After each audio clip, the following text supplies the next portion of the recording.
మీరు ఇక్కడ సంచరిస్తున్న ఈ మందిరంలో ఆయన వస్త్రపు చెంగు ప్రభావం దిగే ఉంది. ఆమెను చెప్పండి.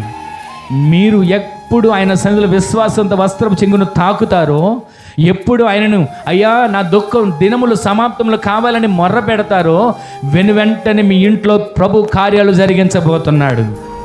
ఈ రోజున ఈ మాటలు వింటున్న మనం ఏదో 2 మాటలు చెప్పుకొని వెళ్ళిపోవడానికే కాదు, మన దుఃఖ దినములు సమాప్తములు చేయబోతున్నాడు. మన సమస్యలు పరిష్కరించబోతున్నాడు. మన కన్నిటిని నాట్యముగా ఆయన మార్చబోతున్నాడు. ఆయన అంటున్నాడు, దుఃఖపడి వారు ఎవరట? ధన్యులు. ఏమండి, దుఃఖపడేవారు ధన్యులు ఎలా అవుతారు?